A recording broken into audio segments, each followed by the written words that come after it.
Baiklah, sebelum saya mulai dengan perkuliahan multikolonialitas ya, pertemuan kedua untuk hari ini ya, saya ucapkan dulu Assalamualaikum warahmatullahi wabarakatuh. Nah, apa pengertian dari multikolonialitas? Ya? Jadi intinya kalau kita ingin memperoleh hasil estimasi model regresi, di mana data yang kita peroleh itu berupa data berpasangan ya, ada X1, X2, X3, dan seterusnya, kemudian pasangannya adalah Y sebagai variabel respon. Ya. Kalau ternyata di antara variabel prediktornya X1, X2, X3, dan seterusnya, ternyata ada korelasi yang tinggi. Nah, ini akan menunjukkan adanya gejala multikolonialitas. Yaitu idenya ya. Kenapa kasus multikolonialitas ini sering terjadi pada data ekonomi? Karena data ekonomi itu pada umumnya sudah tersaji. Kita tinggal ngambil saja, bisa dari web, bisa dari buku publikasi. Saya ambil contoh, ahli ekonomi ini sangat tergantung pada data sekunder. Ya. Jadi dia tinggal ngambil saja. Kalau Anda lihat skripsi mahasiswa ekonomi, ya, itu datanya ngambil langsung dari web. Mungkin dari Bursa Efek Indonesia, ya, bisa dari Bank Indonesia, dan seterusnya. Ya. Datanya itu sudah siap saji maksudnya. Nah, ini kemungkinan besar terjadi multikolonialitas yang tidak disadari. Ya. Jadi bentuknya sudah dalam bentuk publikasi dari BPS, mungkin Bank Indonesia, Bursa Efek Surabaya, ya, Bursa Efek Jakarta, dan seterusnya. Ya. Istilah multikolonialitas ini pertama dikenalkan oleh Ragnar Fresh, judulnya ini, bukunya ya, atau textbooknya ini, Statistical ya, Confluence Analysis by Means of Complete Regression System. Ini yang pertama membahas multikolonialitas adalah Ragnar Fresh. Ya. Nah, bagaimana analisisnya? Kalau variabel prediktor yang akan dimodelkan itu ternyata membentuk pola semacam ini. Ya. Kalau ternyata lambda 1, lambda 2, sampai lambda K tidak semuanya 0, maka sudah menunjukkan gejala multikolonialitas. Ya. Tidak semuanya 0, paling sedikit ada satu yang tidak 0. Ya. Ya, saya ambil contoh lambda 1, lambda 2 tidak 0, lambda lainnya 0 katakan. Maka ada ketergantungan X1 terhadap X2 dan sebaliknya X2 terhadap X1. Itu yang disebut multikolonialitas. Ya. Di sini kita desain X1-nya kita pilih 1. Ya. Kalau X1-nya 1 berarti dia sebagai apa? Intercept-nya adalah lambda 1. Ya kan? X1-nya didesain 1. Nah, baru tinggal ngecek lambda 2 sampai lambda K ini apakah ada yang tidak 0. Kalau iya, itu sudah menunjukkan ketergantungan. Ya, di antara lambda ini ada yang satu saja yang tidak 0, maka ada ketergantungan antar variabel prediktor X.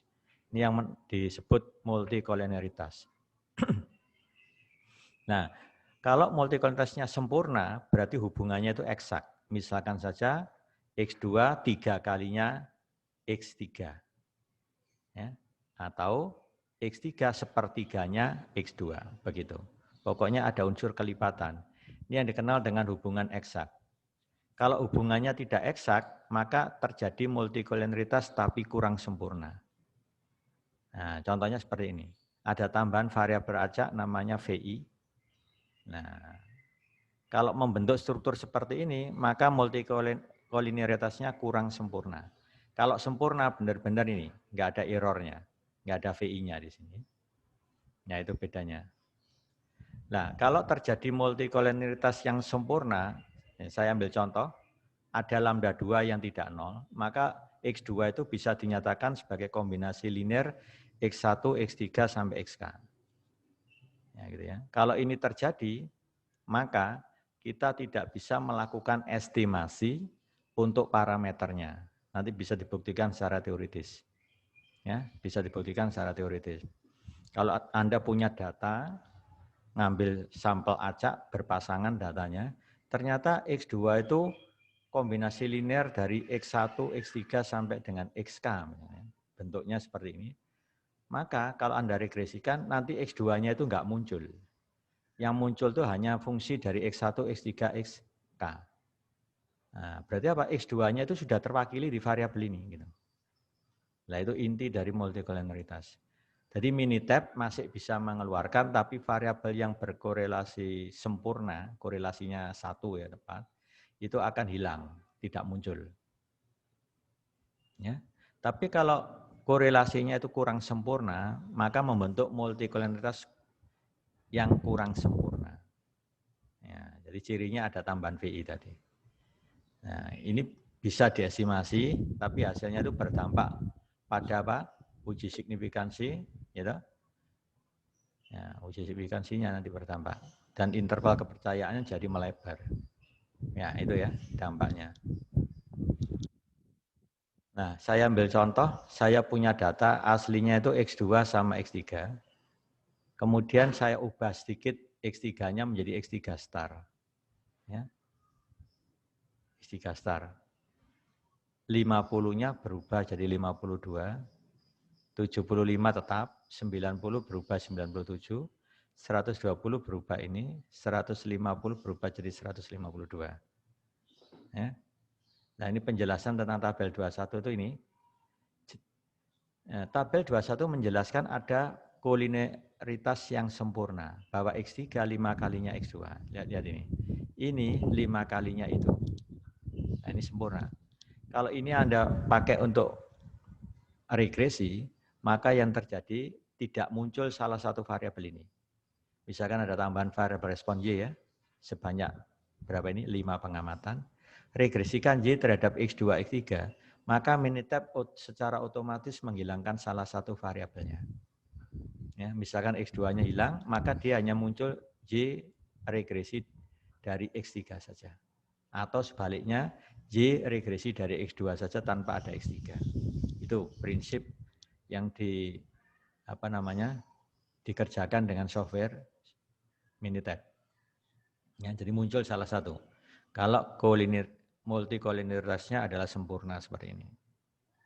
Ya, korelasi antara X2 dan X3 itu tepat satu. Kalau Anda punya hubungan seperti ini, Anda suruh ngitung berapa korelasi antara X2 dan X3, pasti jawabnya 1. Nanti bisa dibuktikan dengan Minitab-nya, dengan mudah aja pakai data bangkitan boleh, silakan. Ya. Nah, bagaimana kalau sekarang X3-nya saya ubah menjadi X3 star, yang diperoleh dari data X3 dengan menambahkan variabel acak ini. Jadi 50 saya tambah variabel acaknya 2 jadi 52. 75 ditambah variabel acaknya 0 jadi tetap 75. 90 tambah variabel acaknya 7 jadi 97. 120 tambah variabel acaknya 9 ketemu ini. Ya. Yang berikutnya 150 ditambah variabel acaknya ini harusnya 2 ya. Ini harusnya 2 ini. Ketemu 152. Nah, ini dibangkitkan aja variabel acak. Jadi data yang baru ini sudah menunjukkan antara X2 dengan X3 star multikoliniaritasnya sudah enggak sempurna. Sudah enggak sempurna. Berapa kalau kita hitung? Sudah 0,9959. Nah, sudah turun kan asalnya 1 tepat menjadi kurang dari 1. Nah ini kalau diregresi kan bisa muncul kedua-duanya. X2 muncul, X3 star juga muncul. Itu bedanya. Ya. Nah, sekarang kita punya model regresi namanya Kibik. Ya. Termasuk non-linear dalam variabel. Tapi tetap linear dalam parameter. Ya. Parameternya semuanya berpangkat 1. Ini namanya regresi Kibik. Ya. Jadi pangkat 3. Kalau pangkat 2 yang tertinggi berarti regresi kuadratik. Begitu ya. Definisi multikolinitas hanya mengacu pada hubungan linier antara variabel prediktor X. Nah, hubungan linier antara variabel prediktor X. Ya. Nah, sekarang antara X1i dengan Xi kuadrat kan nggak ada hubungan linier. Wong satunya linier, satunya kuadrat. Apalagi X1 dengan Xi dengan Xi pangkat 3. Hubungannya sudah non-linier. Nah, jadi bukan hubungan linier. Ya. Itu yang dimaksud. Ya. Jadi multikoliniaritas itu dasarnya variabel prediktornya ini hubungannya hubungan linier. Masih ingat korelasi? Korelasi itu adalah mengukur hubungan linier antara dua variabel. bukan hubungan kuadratik maupun kubik.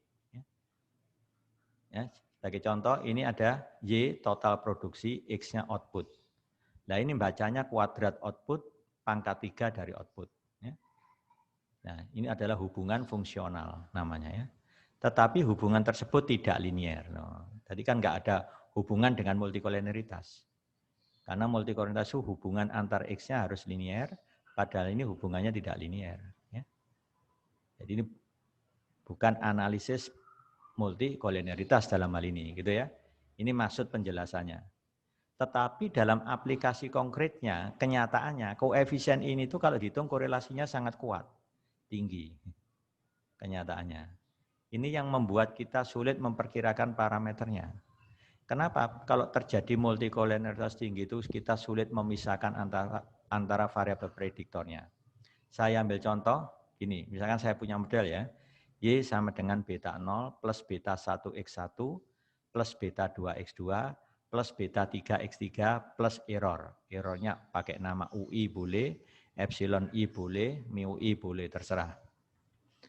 Misalkan X1 dengan X2 itu membentuk multikoliniaritas yang tinggi, itu kan berarti bacanya X1 bergantung X2.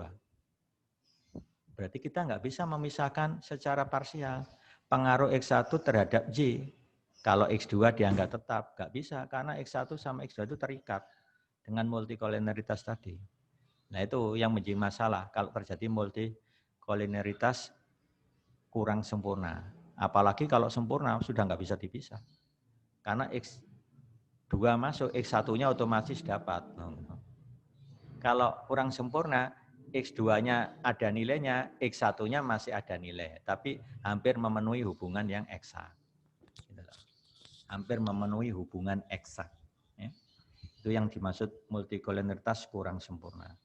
Kalau sempurna seperti yang sebut tadi, X2 di input, maka X1-nya dapat. Di mana kita bisa memisahkan pengaruh X1 terhadap Y. Kalau X2 dianggap tetap, nggak mungkin. Demikian juga melihat pengaruh X2 terhadap Y, kalau X1-nya tetap, itu juga nggak mungkin. Sehingga kita tidak bisa menginterpretasikan secara parsial. Kalau terjadi multikoliniaritas sempurna maupun kurang sempurna. Ya. Itu yang jadi masalah, memperkirakan parameternya. Ya. Nah, sekarang contoh. Saya punya data ekonomi, di mana Y itu output, X2-nya itu modal, X3-nya tenaga kerja. Nah, kita ngambil contoh data yang sudah tersedia aja. Di pabrik ya atau perusahaan, kita punya pasangan data output, modal, tenaga kerja. Dari sekian perusahaan kita amati, tanpa disadari ternyata X2 sama X3 itu membentuk hubungan linier yang kuat. Hubungan linier yang kuat. Kalau sempurna jarang ya. Jarang kita mendapatkan data yang sudah tersaji tadi, kemudian kita ambil ternyata X2 itu 2 kalinya X3 itu jarang terjadi. Paling enggak ada hubungan linier tapi kuat, misalkan 0,95 gitu ya. Itu hubungan linearnya kuat. Ya. Enggak pernah korelasinya 1 itu enggak pernah, itu hanya dalam teori. Ya. Nah, dalam hal ini X2 dan X3 menyebabkan multikoliniaritas. Kenapa? Karena terjadi hubungan linier antara kedua variabel ini. Coba logikanya. Ya, kalau tenaga kerjanya bertambah, berarti modal yang dikeluarkan oleh perusahaan bertambah enggak? Bertambah untuk gaji tenaga kerja tadi, ya kan? No, berhubungan linier. Tenaga kerja bertambah, modalnya ikut bertambah. No. Tanpa disadari itu. Padahal ini dianalisis berpengaruh terhadap output. Nah, ini yang disebut kasus multikoliniaritas. Kemudian ada model distribusi lag, ini juga terkena masuk multikoliniaritas. Kalau Anda lihat, awalnya kan variabelnya hanya XT sama YT. Ternyata kalau XT itu dibuat distribusi lag seperti ini, namanya model distribusi lag. Ada XT-1, XT-2 sampai XT-K. Saya regresikan, maka antara XT dengan XT-1 itu korelasinya tinggi.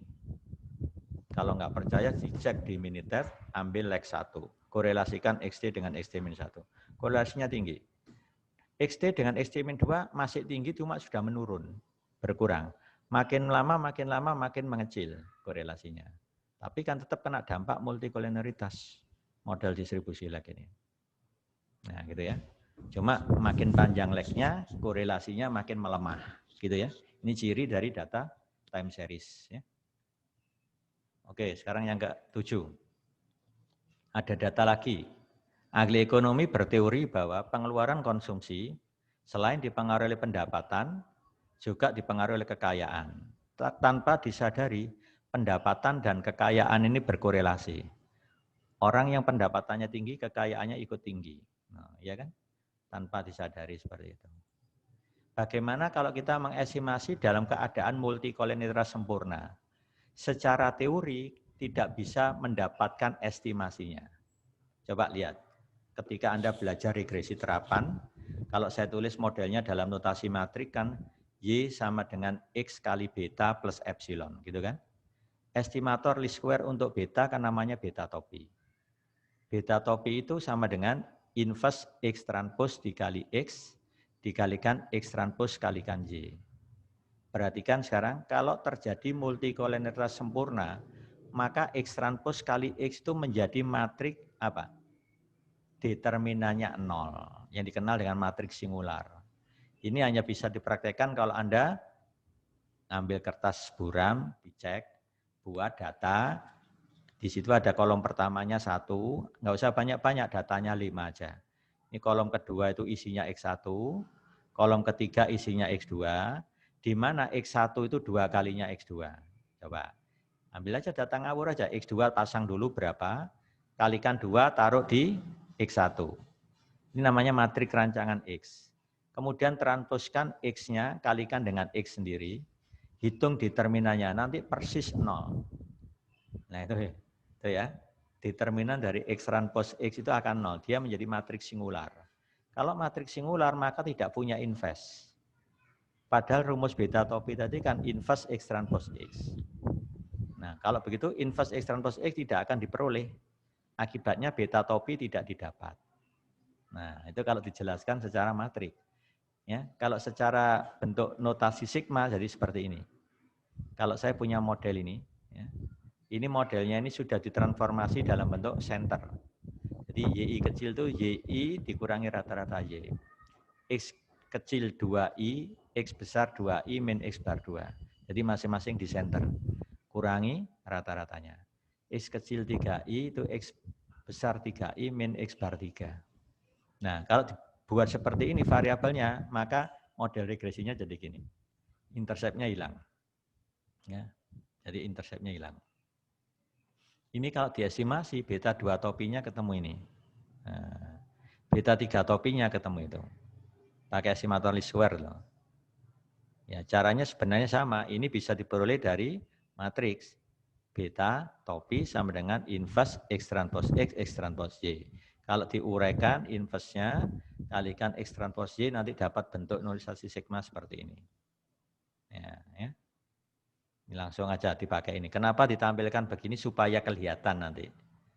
Kalau sempurna itu bisa diestimasi enggak beta 2 dan beta 3. Beta 0, beta 1, beta 2, beta 3-nya. Oh, ini interceptnya beta 1 ya.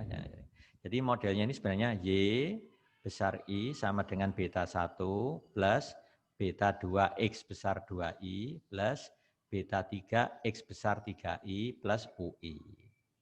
Kalau ditransformasi begini, jadi nulisnya begitu. Gitu loh. Ya, nulisnya begitu. Ya, jadi tolong kembali ke regresi terapan dulu ya.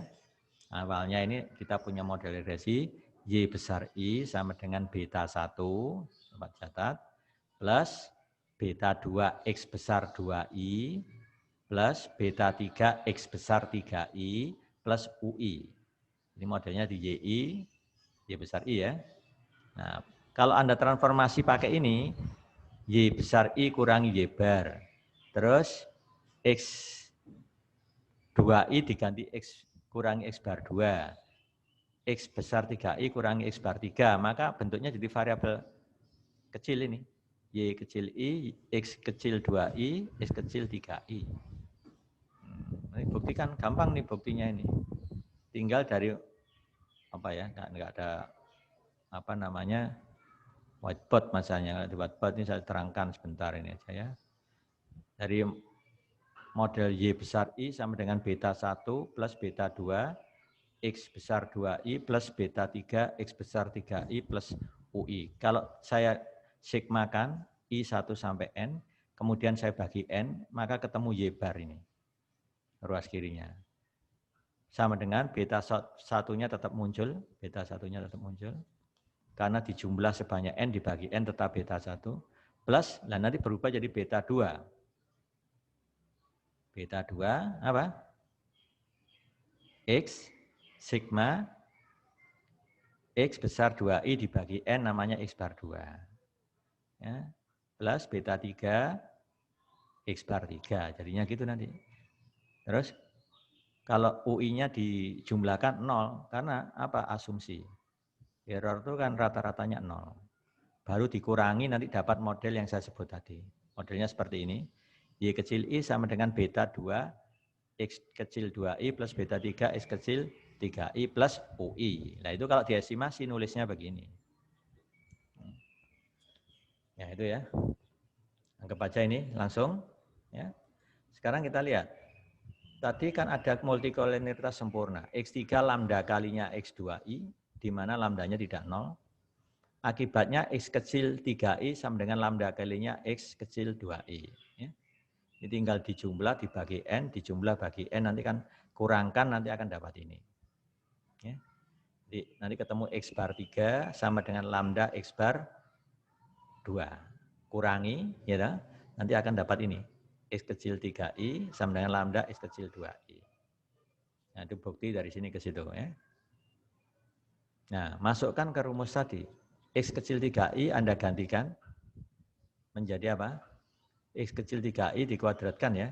Menjadi apa? Lambda kuadrat X kuadrat 2I. Nah, ini jadinya ya. Nah, sigma X kuadrat 2I. Ini kecil ya. Nah, ini juga diganti. Pokoknya yang ada X kecil 3I gantilah dengan X kecil 2I. Ternyata ini hasilnya kalau Anda selesaikan persis nilainya 0 ini. Lihat, lambda kuadrat keluar, tinggal sigma YI X2I dikalikan sigma X2I kuadrat. Ini lambda kali lambda, lambda kuadrat. Keluar kan? Sigma YI X2I kalikan X2I kuadrat. Nah, kan 0 ini. Penyebutnya juga 0. 0 per 0 itu kan bentuk tak tentu. Diisi berapapun boleh. Berarti kita tidak memperoleh estimasi beta 2 topi. Ini akibat multikolinialitas yang sempurna. Kalau secara matrik yang saya sebut tadi, X transpos X determinannya pasti 0. Nah, itu lebih umum kalau pakai cara matrik. Ya, ya sama maknanya. Nah, sekarang coba lihat. Ketika saya nyatakan dalam bentuk apa? X2I, maka modelnya nanti hanya bergantung pada X2. Nggak ada X3 di sini. Kenapa? X3-nya sudah digantikan lambda X2. Nah, kan awalnya ini kan hubungannya. Jadi X kecil 3I sudah digantikan dengan X lambda X kecil 2I. Nah ini X kecil 2I-nya digabung, maka membentuk beta 2 topi plus lambda beta 3 topi. Dikalikan X kecil 2I. Itu saya singkat dengan alpha topi. X kecil 2I. Nah ini bisa diestimasi pakai regresi ini. YI kecil diregresikan terhadap X2I kecil tanpa intercept, ingat ya tanpa intercept, nanti keluar nilai alpha topi. Kalau alpha topinya itu sudah terestimasi, berarti dapat suatu nilai. Padahal ini bergantung pada beta 2 topi dan beta 3 topi, lambdanya sudah diketahui. Misalkan aja lambdanya 2. Bisa enggak kita mencari beta 2 topi dan beta 3 topi dengan lambdanya sebesar 2, alpha topinya diketahui? Jelas tidak bisa. Tidak bisa. Jawabnya akan banyak sekali. Bisa kita setting beta 2 topinya 1, beta 3-nya menyesuaikan. Beta 2 topinya setengah, beta 3-nya menyesuaikan. Kan berarti enggak punya penyelesaian yang eksak, yang tunggal. Nah, itu maksudnya kalau terjadi multikolinialitas sempurna. Ya, gitu ya. Maksudnya. Oleh karena itu meskipun kita dapat memperkirakan alfa topi, tetapi tidak dapat memperkirakan beta 2 topi dan beta 3 topi secara matematis, nggak bisa. Jadi gagal kita memperolehnya. Berarti yang diperoleh hanya informasi Y bergantung pada salah satu variabel prediktornya. Dalam hal ini adalah X2, gitu ya. Nah ini bisa kita peragakan dengan Minitab ya. Ini saya beri ilustrasi ya, supaya lebih gampang nangkepnya. Nah ini saya ambil contoh data, saya punya data seperti ini. Set V1, V2, V3. Variabel prediktornya ada 3, variabel responnya set. Sekarang saya cek dulu V1 dengan V2. Ternyata kolinearitasnya adalah sempurna. Jadi ini multikolinearitas sempurna. Bisa saya cek melalui ini. Start, basic, pilih korelasi. Ya, saya masukkan V1, V2, V3. Ya, oke. Nah, kita lihat di sini. Korelasi antara V1, V2 tepat 1. Sehingga signifikansinya nggak bisa dihitung. Sangat besar ini artinya ini. Kalau tepat 1. Ya, tapi antara V1, V3 ada korelasi, cuma lemah, 0,169. Antara V2 dengan V3 juga ada, 0,169 sama. Karena V1 dengan V2 korelasinya kuat, sempurna kan. Nah ini, ya kan terjadi multikolinearitas yang sempurna. Coba kalau saya regresikan ya, nanti nggak muncul ini salah satu. Bisa V1-nya yang nggak muncul atau V2-nya. Salah satu yang muncul nanti bisa terhadap V1 saja tapi nggak ada V2. Atau mungkin terhadap V2 saja tapi nggak ada V1. Kalau V3 tetap muncul. Ya. Start, regresi. Ya, Y-nya di sini saya ganti apa tadi? Set. Ya. Nah, ini saya masukkan V1, V2, V3. Ya, optionnya, nah, optionnya kita masukkan fit. Ya, ini variannya. Nah, kita hapus dulu. Kita belum memanfaatkan ini. Ya, nanti aja. Resultnya, nah, pakai yang tabel ANAVA. Storage-nya kita nggak perlu nyimpan. Nah, ini kalau kita lihat, nah, ya kan? Regresi yang muncul hanya fungsi dari V1, nggak ada V2. Tetap bisa diestimasi, tapi V2-nya sudah hilang. Nah, bagaimana kalau kita ingin melihat model aslinya set terhadap V1, V2, V3? Jawabnya tidak bisa. Jawabnya tidak bisa. Yang muncul hanya V1, sebenarnya ini sudah mewakili V2. Ya, kalau V1-nya ketemu kan V2-nya otomatis tahu. Ya, kan V2-nya kalau nggak salah 2 kalinya V1, ya kan? Nah, itu aja kan. V1 di input, V2-nya tahu. Jadi kalau ini mau saya nyatakan dalam V2 juga boleh. Berarti V1-nya apa? Setengah V2. Ini ganti aja setengah V2, nanti setengah dikalikan 4,03. Jadi bisa ditulis sekian V2 nanti. Gitu aja hubungannya. Itu yang multikolinearitas sempurna. Kalau kurang sempurna, nanti beda, analisisnya beda lagi. Ini yang sempurna dulu ya. Oke, ya. Ini saya minimize dulu. Nah, kita kembali lagi ke sini sekarang. Bagaimana kalau kita mengestimasi dalam keadaan multikolinearitas kurang sempurna? Ini estimasinya diperoleh.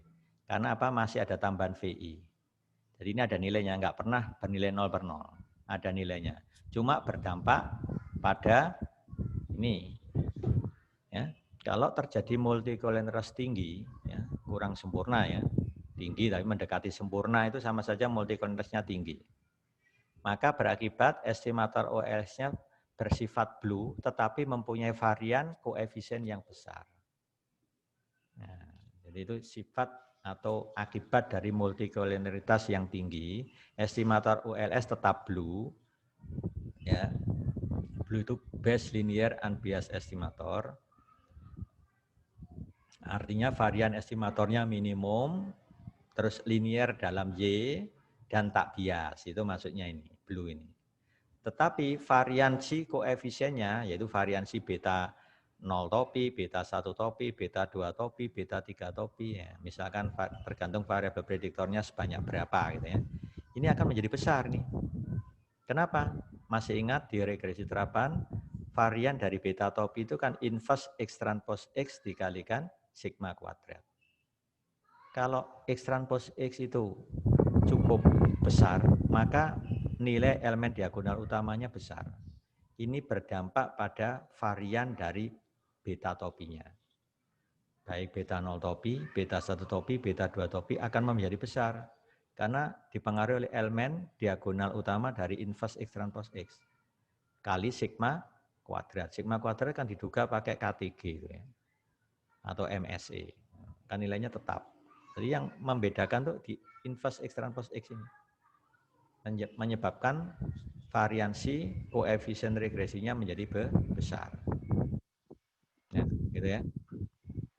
Apa dampak membesarnya varian koefisien? Selang kepercayaan juga menjadi lebar. Uji signifikansinya juga otomatis tidak signifikan. Coba, kalau variannya besar berarti simpangan bakunya juga besar. Betul enggak? Padahal uji T itu kan beta K topi dibagi simpangan baku beta K topi. Kalau simpangan batu beta K topi besar, maka T cenderung kecil. Kalau T cenderung kecil, maka cenderung beta K tadi tidak signifikan. Nah, itu dampaknya seperti itu. Kalau ditelusuri secara teori, ya gitu ya. Dampak membesarnya standar Galat koefisien, nah yang saya sebut simpangan baku dari beta K topi tadi, selangnya menjadi lebar. Ya, sehingga apa kalau selangnya menjadi lebar, selang kepercayaannya makin kurang dipercaya. Nilai rasio T menjadi kecil, menjadi cenderung tidak signifikan. Jadi makin kecil nilai rasio T menyebabkan tidak signifikan. R kuadratnya tinggi, tapi rasio T-nya kecil loh. Ya. Ini dampak multikolonaritas. Ya. Ya. Kemudian yang kelima, terjadi kontradiksi antara hasil pengujian secara serempak dengan secara individu. Secara serempaknya itu signifikan, bahkan sangat signifikan. Tapi secara individu banyak yang tidak signifikan. Ini yang kalau Anda mendapatkan data yang benar-benar ideal seperti ini itu bagus. Cuma nggak gampang loh ya. Terus terang dapat data untuk yang menggambarkan kasus multikolonaritas seperti ini nggak gampang. Makanya untuk skripsi atau apa ya, kalau kita mencari data yang benar-benar memenuhi asumsi yang kita harapkan itu tidak gampang. Kadang-kadang nyoba berkali-kali datanya itu. Ya. Nah, ini idealnya memang begini, ya. Idealnya nanti datanya itu setelah diregresikan, ANAVA-nya menunjukkan uji secara serentaknya sangat signifikan dan sedikit sekali variabel X yang signifikan. Itu pun nggak gampang. Tergantung data yang Anda peroleh nanti. Kalau benar-benar bisa menggambarkan itu berarti data Anda cocok untuk dianalisis multikolonaritasnya. Gitu ya. Kadang-kadang VIF-nya tinggi, ya toh, tapi masih signifikan lah. Kan bertentangan sebenarnya. Harusnya nek VIF-nya tinggi, tidak signifikan. Itu gejala multikolonaritas. Nanti Anda bisa temukan data ya. VIF-nya itu tinggi, tapi kok signifikan. Nah gitu.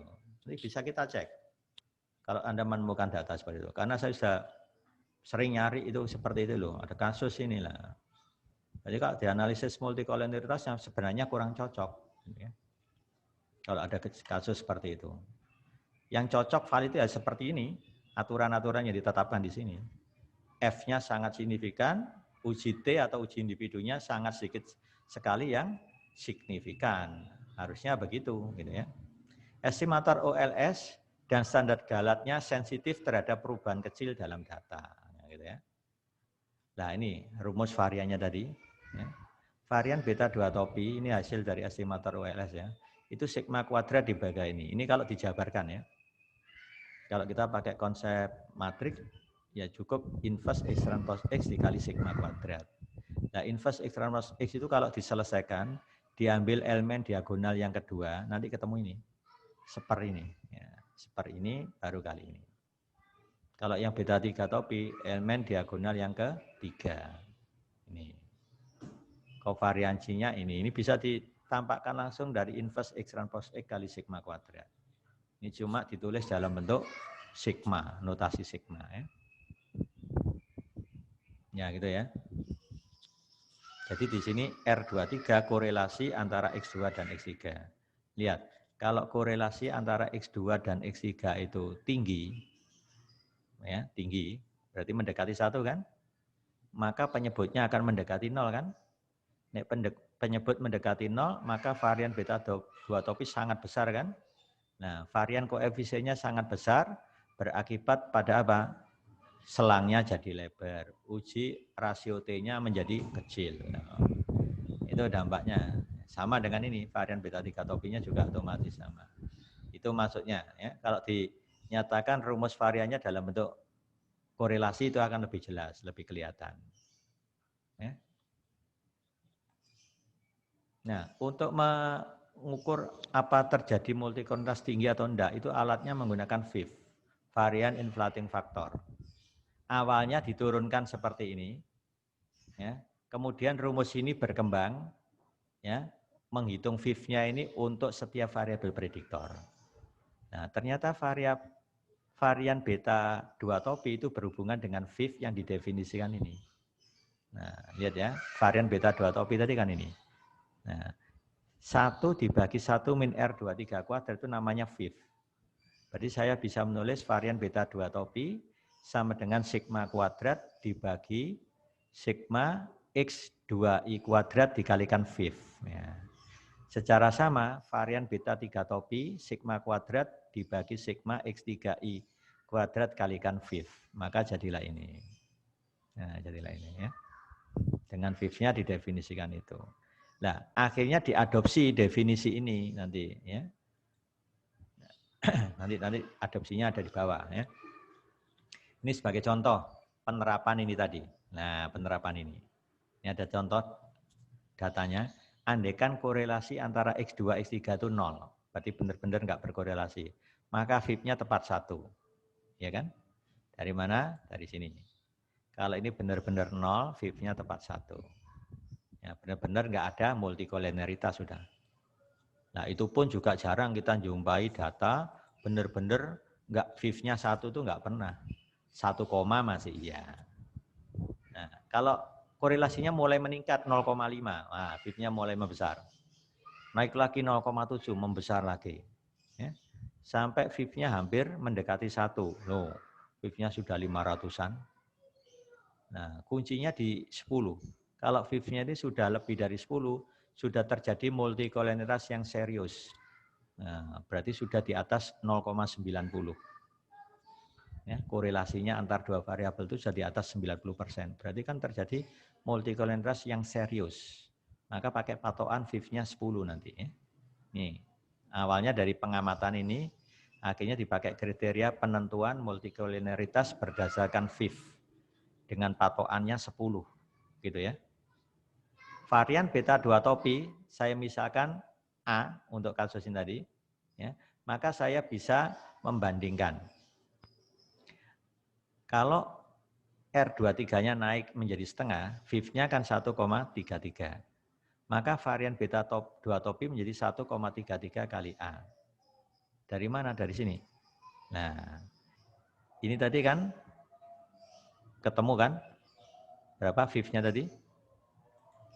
1,33 kan? A itu menggantikan ini. Nah,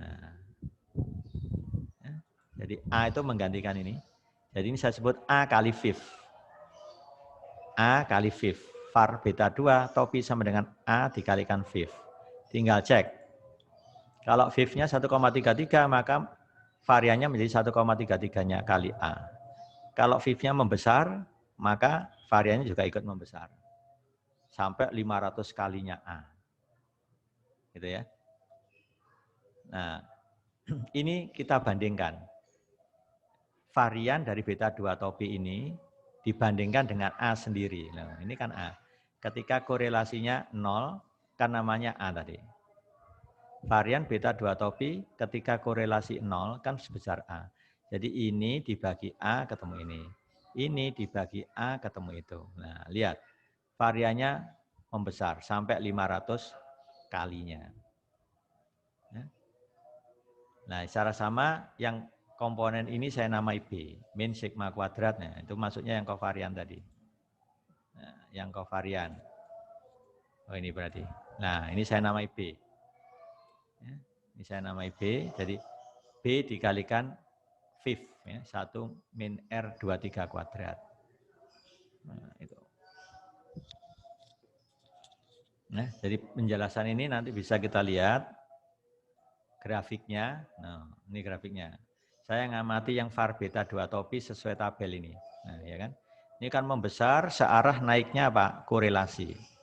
Nah, lihat kalau korelasinya setengah, itu nilainya var beta 2 topi sudah segini. Nah, ketika 0 hampir 1 naiknya tajam. Nah, variannya sudah sekitar ini. Nah, sekitar ini. Awalnya di sini, ketika setengah, ya kan, naik drastis ini. Seiring membesarnya korelasi. Ya, grafiknya seperti ini kalau digambarkan. Ya. Nah, inilah definisi resmi untuk menghitung VIF, varian inflating factor. Nah, ini definisinya. Kan mengadopsi dari tadi. Nah, bagaimana cara menghitung VIF-nya tadi? Nah, VIF-nya ini didefinisikan sebagai 1 min koefisien determinasi ya, yang diperoleh dengan meregresikan variabel prediktor XC dengan X yang lain. Ya, gitu ya. XC dengan X yang lain. Jadi itu definisi dari VIF. Jadi nanti kalau Anda ditanya bagaimana sih cara menghitung VIF-nya variabel X1, ya, misalkan prediktornya itu ada X1, X2, X3. Berarti Anda harus meregresikan dulu X1 terhadap X2 dan X3. Nanti Anda akan memperoleh nilai R kuadratnya kan. Koefisien determinasi itu kan muncul di bawahnya tabel koefisien. Nah, dari situ Anda bisa ngitung 1 dibagi 1 min R kuadrat tadi. Itulah namanya VIF-nya X1. Kalau menghitung VIF-nya X2, berarti apa? Regresikan dulu X2 terhadap X1 dan X3. Lihat angka di bawah tabel koefisien, nanti ada koefisien determinasi itu. Ya. Nah, itu Anda hitung, baru 1 dikurangi, 1 dibagi 1 min R kuadrat J. Itulah VIF dari X2. Nanti ada VIF dari X3. Begitu ya, cara ngitung VIF-nya. Dan ini saya kasih penjelasan, apa RC kuadrat, koefisien determinasi dari regresi XC terhadap XJ yang lain.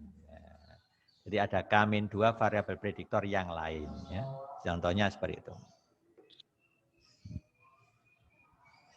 Ya, itu cara menghitung. Oke. Nah, selain lewat VIF juga lewat toleransi. Rumusnya seperti ini. Kalau toleransi itu kebalikan dari VIF. Kalau VIF-nya besar, toleransinya kecil. Jadi kalau kita menggunakan kriteria toleransi, multikolinialitas tinggi itu terjadi ketika toleransinya kecil. Kalau pakai VIF, multikolinialitas tinggi dicirikan adanya VIF yang besar. Nah, kan jadinya berbanding terbalik kan? Nah, jadi kalau Anda punya RJ kuadrat 1, maka VIF toleransinya 0. Ya. Jadi kalau RJ kuadratnya itu 1, maka toleransinya 0. Ini berarti terjadi multikolinialitas sempurna. Ya. Artinya apa? Sekarang kalau RJ kuadratnya 0, ini yang 0, maka toleransinya 1. Kalau toleransi 1, berarti apa? Sama sekali tidak ada multikolinialitas. Jadi toleransinya 1. Jadi nilai toleransi itu berkisar antara 0, 1. Ingat ya. Karena R kuadrat, koefisien determinasi nilainya antara 0, 1, maka toleransi juga antara 0, 1. Kalau VIF-nya positif, 0 sampai tak hingga. Ya. Itu bedanya ya. Terserah Anda mau pakai kriteria toleransi, boleh, VIF boleh. Kalau di software Minitab yang dikeluarkan itu adalah VIF-nya, toleransinya nggak ada. Nah, karena untuk menghitung toleransi kan mudah, tinggal 1 bagi VIF itu aja. Ya. Kita pakai yang toleransi aja ya. Toleransi. Sekarang saya ambil interval kepercayaan melebar. Dari mana itu? Ya, saya ambil contoh, korelasi antara X2 dan X3 0,95. Ya kan, 0,95. Maka simpangan bakunya beta 2 topi ini jadi besar. Kalau simpangan baku besar, selangnya jadi makin lebar. Lihat, korelasinya meningkat lagi. Simpangan di sini otomatis makin membesar lagi. Asalnya ini ya, akar 10,26 kali SE sekarang menjadi akar 100. Makin membesar. Apalagi korelasinya 0,999 menjadi akar 500 kali SE beta 2 topi. Di mana SE beta 2 topi itu didefinisikan ini. Nah, ini menunjukkan secara teori makin tinggi korelasi antara X2 X3 menyebabkan selang kepercayaan untuk parameter beta 2 dengan keyakinan 95% makin melebar juga. Ya. Ini berdampak pada interval kepercayaan. Ya. Nah, uji rasio T-nya, kalau kita ingin menguji beta 2 sama dengan 0, nah lihat, rumusnya kan gini. Beta 2 topi diperoleh, simpangan bakunya besar, maka nilai T cenderung kecil. Nah, kalau T cenderung kecil, maka cenderung tidak signifikan. T rasio tidak signifikan. Kalau multikolonialitasnya tinggi. R kuadratnya tinggi, tetapi sedikit T yang signifikan. Nah, ini juga gejala atau ciri adanya multikolonialitas yang serius. Ya, hasil uji secara serentak sangat signifikan. Tapi setelah kita cek, X2-nya enggak signifikan, X3 enggak signifikan, banyak yang enggak signifikan. Hanya beberapa aja yang signifikan. Ini merupakan ciri kedua dari kasus multikolonialitas. Ya. Nah, ini saya ambil contoh sensitivitas estimator OLS dan standar galatnya terhadap perubahan data. Nah, ini ada data Y nilainya 1, 2, 3, 4, 5. Hanya 5 pengamatan, ini untuk ilustrasi aja. X2-nya ini, X3-nya ini, ya kan? Setelah saya regresikan, ketemu hasilnya begini. Ya, nilai T untuk X2 2,4. Ya. Ini kalau Anda cek dengan menggunakan daerah kritis, signifikan apa enggak ini? Ya, buka aja nanti tabel T, ya, dengan alfanya pakai 5%, berarti nanti daerah kritisnya nilai mutlak T lebih besar T alfa per 2, berarti 0,025. Derajat bebasnya N min P. N-nya 5, P-nya 3, berarti derajat bebas 2. Nah, coba Anda bisa buka daerah kritis. Ya, nah, apakah ini signifikan X2-nya? Cek ya nanti ya, ini derajat bebasnya 2 kan? Kemungkinan ini enggak signifikan ya. Saya belum tahu pastinya sebelum di cross check dengan tabel T. Ya, jadi enggak signifikan. Kalau X3-nya sudah jelas enggak signifikan, sangat kecil ini. Pasti enggak signifikan. Kalau X2-nya saya masih ragu. Harus dicek dengan tabel T. Ya gitu ya. Nah, ini tadi tandanya. Nah, sekarang ini penjelasannya. Regresi 2.23 menunjukkan bahwa tidak satupun koefisien regresi yang secara individu signifikan baik untuk alfa 1% atau 5%. Ya, tetapi kalau pakai 10% signifikan. Saya pakai 5% aja, ini sudah nggak signifikan ini.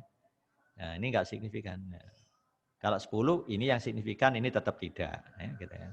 Nah, ini sudah gejala multikoliniaritas. Untuk contoh data ilustrasi ini. Ya.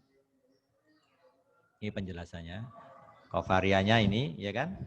Berarti meningkat lebih dari 3 kali lipat, ya. Ya. Jadi dari 2.26 sekian pada 2.26 menjadi sekian pada 2.24, ya. Ini kok dari kovariannya. Ya, perubahan ini disebabkan meningkatnya multikoliniaritas yaitu R23 yang besarnya 0,5523. Nah, jadi ini besarnya adalah 0,5523 itu maksudnya. Pada persamaan 2.23 menjadi 0,8285 pada persamaan 2.24. Nah ini. Ya. Ini kan simpangan bakunya beta 2 topi.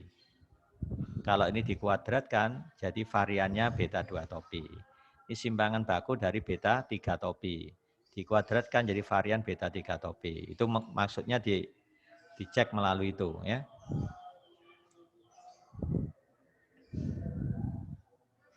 Ya, perlu diketahui koefisien X3 berubah secara drastis dari 0,003 menjadi 0,027 ya.